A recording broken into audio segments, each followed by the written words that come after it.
The call that came from the evidence room. At exactly 1:17 a.m., the phone rang inside the police station. It wasn't unusual for the night desk phone to ring. Drunk drivers, noise complaints, emergency calls, those things happened around the clock. But this call was different. The sound echoed through the empty station, sharp and persistent, cutting through the hum of fluorescent lights. The desk officer on duty, a veteran named Mark Ellison, glanced at the phone without much concern, until he looked at the display. The caller ID read, "Evidence Room 3. Ellison froze. Evidence Room 3 hadn't been opened in over 12 years. A room that wasn't supposed to exist anymore. Evidence Room 3 sat at the far end of the station's lower level, past a locked hallway rarely used anymore. After a renovation years earlier, most evidence had been moved to newer facilities, but Room 3 remained sealed, not because it was forgotten, but because of what it contained.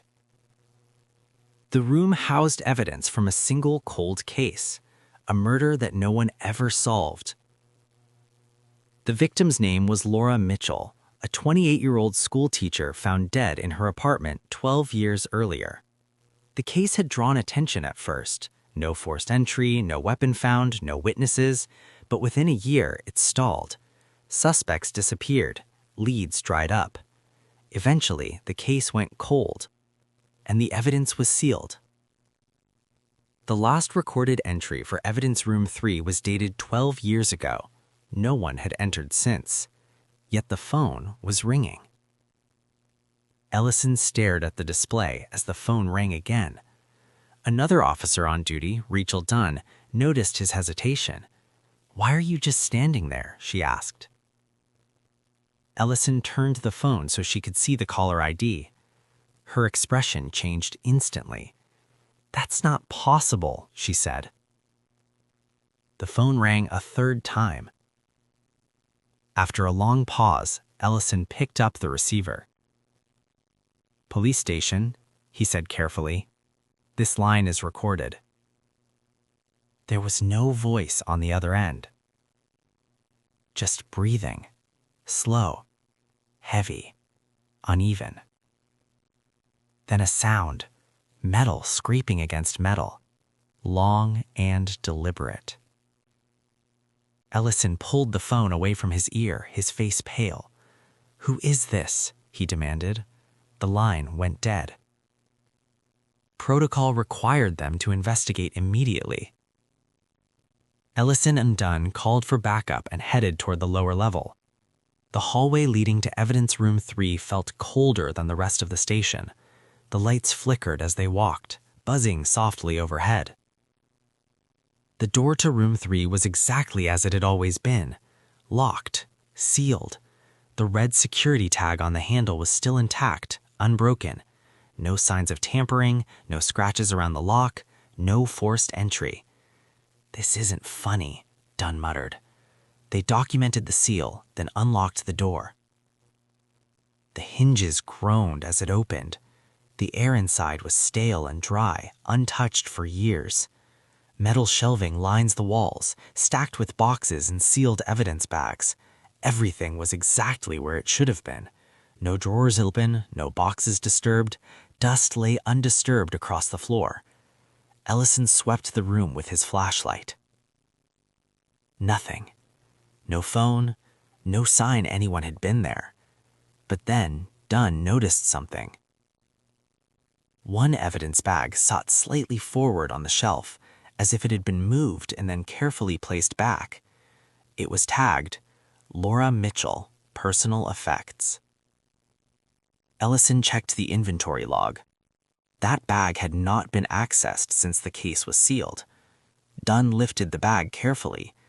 Attached to it was a small digital evidence label used to track handling time. Normally, these tags only updated when scanned by authorized personnel. The screen was lit. Ellison leaned closer. The timestamp read 1:17 a.m., the exact time the phone rang.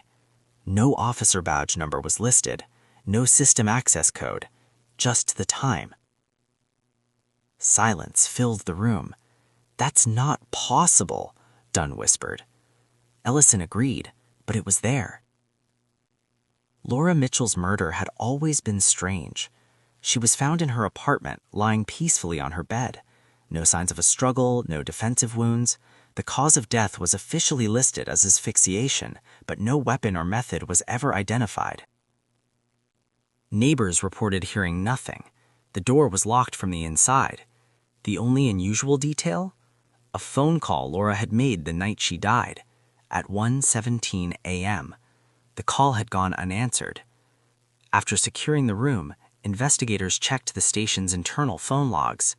The call hadn't come from outside. It originated inside the building, specifically from a decommissioned line once installed in Evidence Room 3, a line that was supposedly disconnected during renovations, yet it activated for exactly 38 seconds. All incoming calls were automatically recorded. When technicians played back the audio, they expected static. Instead, they heard breathing and something else, faint but unmistakable.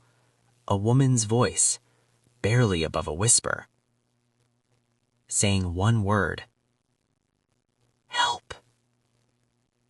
The voice was run through old recordings from the Laura Mitchell case.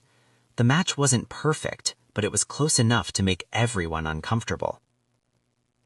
The moved evidence bag held Laura's personal items, her keys, a necklace, and her phone. The phone had been dead for 12 years, but when technicians examined it again, they found something new. A call attempt logged at 1:17 a.m., the same time as the station phone call. The call had failed because the phone had no battery, or at least it shouldn't have. The department issued a statement weeks later. They blamed a technical malfunction, a power surge, a corrupted timestamp, audio contamination from old files. The evidence room was resealed. The case remained closed, but not everyone accepted that explanation. Ellison couldn't let it go. He requested access to archived maintenance records and discovered something disturbing. Evidence Room 3 had been scheduled for demolition years earlier. The demolition was canceled after workers refused to enter the room. Their reason? They claimed they heard a phone ringing inside at night. Months later, Ellison reviewed the call recording one last time. This time, he slowed it down. Under the breathing, under the static, was a faint clicking sound.